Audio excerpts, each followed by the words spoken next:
Yeah, sort of. I sort of alluded to it. I think, when you reached out to us, I thought it was interesting because it isn't really always it's not super in line with necessarily the content we put out before, but I do think that as streamers and YouTubers, gaming obviously focus mostly on gaming. I do think that you can find, smaller streamers, smaller YouTubers that don't know haven't found their presence yet, or haven't found their voice, or how to kind of communicate as effectively as possible. And I kind of dawned on me, I was like, I think this would be interesting to talk and give some tips. And Matt's a small streamer himself, and so I think he's got a good perspective for it as well. So I definitely thought Well, it I was a mean, very interesting. yeah. If you're not absolutely nuts at a game, it's like it all comes down to your personality too. So Yeah. like if you're not absolutely good at a game, you gotta be able to communicate and talk to the people watching you. So that's where I'm at. I'm not good at anything really, so I just kind of try to talk to people.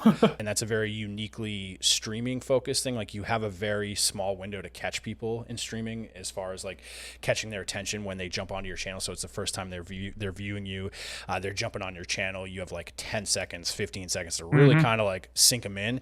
And if you're just kind of sitting there playing the game, not talking at all, it's a tough sell for a lot of people to pull in and retain viewers. So it is, YouTube's a little bit better as far as, because you can give them a little teaser at the beginning of your video, why they should stick around. But with streaming, it's definitely like, hey, you jump in at any given moment. You kind of got to be sort of engaging, enough to Hmm. warrant their interest to be like, maybe I'll stick around for a little bit longer. So No, I Definitely. completely agree. Yeah, exactly. No, I completely agree with what all you said. Just to push the analogy further here, when I was playing League in season 3 or 4, right? I'm sure you're all familiar with who Faker is, yep. right? Right, from the Korean teams, and he was like the god of League of Legends. So just to push even further, he didn't say a word in his streams. The whole thing was in Korean, and we would still watch for 8 hours a day Yeah. because he was Faker, Yeah. right? Or in his case, I think it's Wolf or something, the support, because I was a support main, so I would watch the best streamers in the world, even if they said nothing, Yeah. like you guys alluded to. It only applies in like 0.01% of cases. For the other Yeah. 99% of us, who are even in the top 3% of the game, when you're like high diamond in League or like high elo in any esport, you're on the absolute top and you have no personality, chances are no one's going to watch you unless you've been Hmm. streaming for a long Hmm. time. Yeah. Exactly. So the way that I was thinking about this is like, the one thing I want to push is the way that you want to stream is you want to stream in a way that speaks to your personality. So I can give two counter examples here. So Sure. PewDiePie's crazy. Like, he sucks at most of the games he plays, but his personality is like really, but Hmm. it's like, but it could be very intimidating. People like, do I need to yell like this guy? Like, this is crazy. Yep. I think it's more interesting for people. It's more the introvert side of the equation I want to spend more time on. And I think Trump from Hearthstone is a great example of a streamer for those who aren't aware, Trump is one of the best players of Hearthstone, especially at the beginning when the game. So it's a card game for those who Yep. don't know, Hmm. from Yeah. Blizzard. And what he does that I really like, and Kriparian, is both of those individuals, when they were playing Hearthstone, they were very good, and not just the game, but explaining the thought process behind their moves. So when Trump's streaming for like 10 hours a day, he wouldn't just go, yeah, guys, we're just going to play and go blah, blah, blah. No, he would literally stop and say, this is why I'm playing this, because this person is going to do this. So it was extremely educational. Mm-hmm. We can all agree that Trump, for those who don't know, just go check out his stream for like 2 minutes. He's not like the most exciting person you'll ever meet in your life. He's just this, to be blunt, he's like this Asian nerd who Yeah. like sits at home, but he's an amazing streamer. There's so many people who listen to, including me. When I was a Hearthstone player, there's always a way for you to stream and communicate in a way that speaks to your personality. The key is just to find that for yourself. Yeah. Yeah, for sure. I mean, you either are really good at a game or you have great knowledge on the game, and only people tune into streams to try to better themselves in whatever game they enjoy. So it's definitely a good point to make there. Yeah. I think a lot of people struggle to find that. Like Oh, you yeah. mentioned, like so many people try to recreate other big streamers, and they don't necessarily embrace and slide into their Exactly. personality.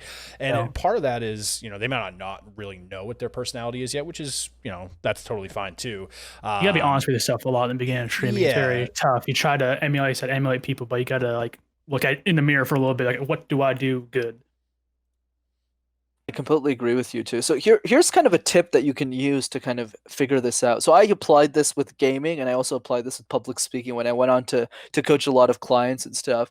Is you want to compare others, your favorite streamers, and see what speaks to you the most. So for me, I'm not a PewDiePie kind of guy. I'm not the guy who's gonna yell at people and stuff like that. Like, I'm loud in my videos. I'm sure you guys have seen, Yeah. but I'm not like crazy. Like, I'm not Yeah. like, oh God, I'm not swearing at people. It's not my style. But the person that I felt the most connected to was Trump, because I'm a teacher. Like, the way that he explains Hearthstone moves, the way that he explains how the process works, that played a lot with me because I'm a teacher. I like to teach people. That's why I come on shows and educate people. So whenever, even if I probably didn't do this implicitly, but I definitely did it subconsciously, in the sense that, explicitly, I mean, rather subconsciously, in the same way I emulated how Trump structures his thoughts and how he thinks about streaming. And I'm sure I took a lot of that when I started making my own videos, make sure things were clear. So for you, what you could do is, out of all of the streamers, don't just ask yourself who your favorite ones to watch are, but who are the ones that speak to your personality the most and why. And from that, you can copy a bit from everybody and then create your own style. So I'm a good mix between Trump, the way that he educates people, but also high energy streamers, people who have an energy. So I educate in a very high energy fashion, the way I'm doing right now. Sure. Trump doesn't have the high energy that I do. Then the same way the other person, like PewDiePie, doesn't have the educational thought process that Trump does, and I do a mix of both of those styles. Perfect. Yeah, that's a great way to put it. I think, people who are just on the platform watching just for the hell of it, obviously you're going to gravitate to whatever you find most entertaining. But people who are watching streams, I mean, it's almost like business research. You're streaming, you're doing market research essentially to kind of see what's out there and see tactics that other people are doing.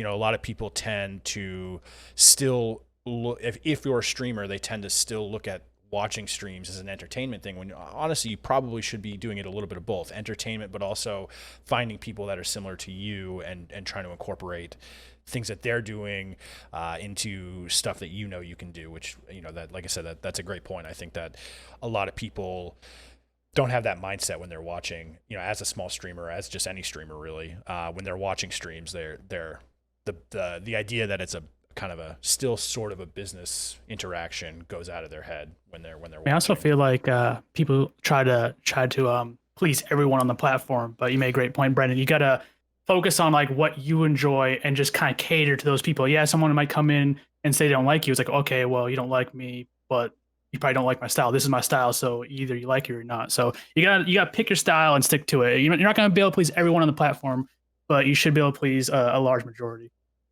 Yeah, and I can give you the best example of that, actually. Like, I believe his name is Reynad from Temple Storm. This is a Hearthstone player as well, a long time ago. This guy's really serious. Okay, like, this guy does not F around. He takes this game like almost too. He's always like this. Yeah, this is my thought, this is what I should do. Yeah. And honestly, I used to be the huge fan of Reynad. I used to watch all of his streams. Why? Not because of the way his personality. The guy was really smart. Yeah. The way that he knows how to play his cards are amazing.